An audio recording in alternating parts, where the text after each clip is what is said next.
Baik, assalamualaikum warahmatullahi wabarakatuh. Perkenalkan, nama saya Warningsi. Saya di sini akan mempresentasi mengenai pengertian pencegahan dan migrasi. Nah, untuk memahami pencegahan dan migrasi terlampir, definisi keduanya berdasarkan Undang-Undang Nomor 24 atau 2007. Nah, yaitu yang pertama ada dua, pencegahan sama migrasi, yaitu serangkaian kegiatan yang dilakukan sebagai upaya untuk menghilangkan dan atau mengurangi ancaman bencana. Nah, yaitu untuk melakukan untuk mengurangi ancaman bencana, yaitu kita harus melakukan gotong royong bersama-sama dan melakukan komunikasi pada warga. Migrasi, yang kedua, migrasi adalah serangkaian upaya untuk mengurangi risiko bencana, baik melalui pembangunan fisik maupun penyadaran peningkatan kemampuan menghadapi ancaman bencana. Nah, yaitu kita mengurangi risiko bencana, yaitu yang pertama kita harus melakukan pelaksana penataan ruang. Yang kedua itu pengaturan pembangunan instruktur tata atau bangunan kepada sekitar. Definisi ini mirip dengan definisi dari UNISDR yang menyebutkan bahwa migrasi adalah upaya untuk mengurangi atau meminimalkan dampak buruk dari ancaman. Nah, migrasi dapat dilakukan dalam bentuk struktural, yaitu fisik, non-struktural, perencanaan penggunaan lahan, dan pendidikan, kampanye kesadaran masyarakat yang dilaksanakan untuk meminimalkan dampak merugikan dari kejadian bahaya alam yang potensi timbul. Nah, kita itu harus meminimalkan dampak buruk kepada masyarakat. Misalkan kita itu harus memberi komunikasi pada warga, semacam jangan menebang pohon di gunung supaya tidak ada bencana seperti banjir atau dan lain-lain. Nah, kita itu untuk cara mengatasi kepada warga-warga, kita itu harus melakukan komunikasi dengan kepada warga, yaitu untuk melakukan perencanaan penggunaan lahan, kampanye kesadaran masyarakat. Yang kedua, ada ancaman-ancaman yang tidak bisa dihilangkan dan bisa dikurangi kekuatan dan daya rusaknya sehingga dampak bencana dapat dikurangi. Upaya mengurangi ancaman disebut sebagai upaya mitigasi. Baik pencegahan maupun mitigasi dapat mengurangi risiko bencana. Kita itu harus melakukan komunikasi pada masyarakat, bagaimana cara kita bisa mengurangi ataupun dampak bencana dapat dikurangi juga. Nah, risiko bencana, bahkan pencegahan dapat mengurangi risiko hingga 0 atau tidak ada bencana sama sekali. Sementara itu, mitigasi dapat mengurangi risiko secara signifikan karena kekuatan dan daya rusak ancaman berkurang. Singkatnya, pencegahan dan mitigasi berfokus pada hal-hal yang bisa dilakukan oleh manusia terhadap potensi ancamannya. Yang ke perbedaan pencegahan dan mitigasi, seringkali upaya untuk menghindari atau menghilangkan dampak dan cuman tidak dapat dilakukan pencegahan. Nah, yaitu kita itu harus kembalikan kepada masyarakat. Nah, kita itu harus melakukan gotong royong, berkomunikasi pada masyarakat supaya masyarakat itu tidak melakukan hal yang yang diinginkan.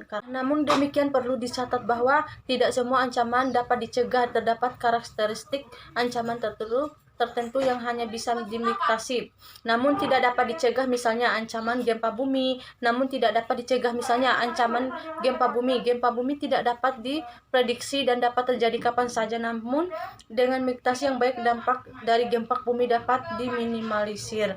Nah, ada dua persamaan dan perbedaan, yaitu persamaan bertujuan mengurangi risiko bencana, berfokus pada ancaman. Nah, yaitu perbedaan, pencegahan menitik beratkan pada upaya menghilangkan.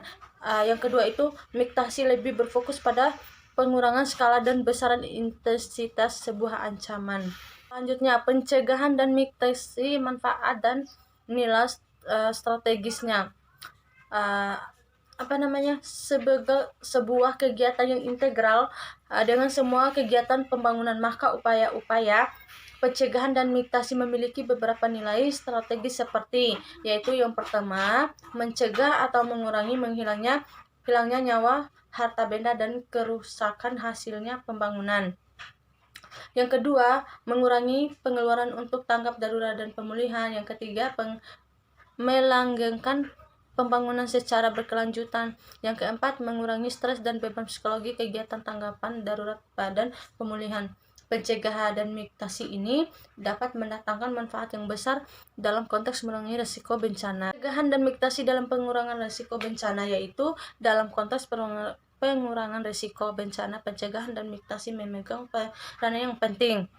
Nah, risiko bencana adalah fungsi dari ancaman dengan kerentanan dibandingkan dengan kemampuannya. Lihat rumus pengurangan risiko bencana. Nah, yaitu ada kolom risiko bencana, ancaman X, kerentanan, yaitu yang ke bawah itu kapasitas. Pencegahan dan mitigasi dalam rumus PRBN ini lebih banyak berfokus pada bagian atas persamaan tersebut, yaitu ancaman dan kerentanan. Selanjutnya, langkah-langkah melakukan pencegahan dan mitigasi.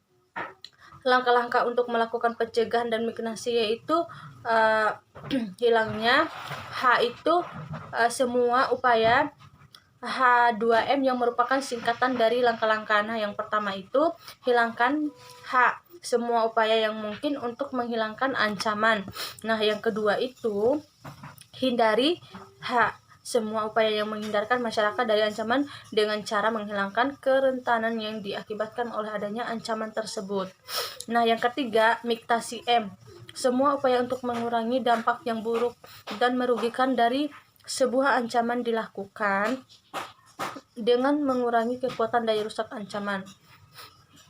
Nah, tiap langkah tersebut dapat dilihat dengan lebih jelas melalui 7 ilustrasi berikut ini. Nah, ilustrasi 1, hilangkan ancaman dengan membuat lubang untuk menggugurkan batuknya. Yang kedua, yang gimana? Kita itu harus membuat lubang di gunung supaya supaya batunya tidak ancaman kepada rumah warga. Ilustrasi kedua, hilangkan ancaman dengan cara membuat lubang di batu dan menanam dinamit untuk meledakannya. Yang ketiga itu ilustrasi 3, hilangkan ancaman dengan cara membuat lubang di batu dan menanam dinamit untuk meledakannya. Ilustrasi 4, hindari ancaman dengan cara menghilangkan kerawanan akibat ancaman tersebut, memindahkan rumah dan orang yang sebelumnya berada di jalur bahaya luncuran batu, jalur ancaman ke lokasi lain yang aman selangkah karyawan untuk ancaman. Ilustrasi kelima, mitigasi ancaman dengan membangun, menahan dan atau mengubah arah luncuran batu. Yang ilustrasi keenam, mitigasi ancaman dengan membangun penahan luncuran batu sehingga kecepatan dan keluncuran jauh berkurang saat batu mendekati rumah orang, bahkan mungkin tertahan atau berhenti. Ilustrasi ketujuh, mitigasi ancaman dengan menanam pohon di jalur luncuran batu. Bila digabungkan dengan penahan luncuran batu, maka kekuatan untuk menahan luncuran batu akan menjadi semakin besar, bahkan mungkin menahan curah batu akan menjadi semakin besar, bahkan mungkin menghentikan sama sekali luncuran, berarti sama juga dengan menghilangkan bahayanya. Langkah-langkah pencegahan dan mitigasi ancaman antara melakukan analisis atau kajian ancaman, melakukan perencanaan pencegahan dari mitigasi. Yang ketiga itu menentukan langkah pencegahan atau mitigasinya. Baik, itu saja yang saya sampaikan. Bila ada kesalahan atau salah kata, mohon maaf. Wabillahi taufiq wal hidayah. Wassalamualaikum warahmatullahi wabarakatuh.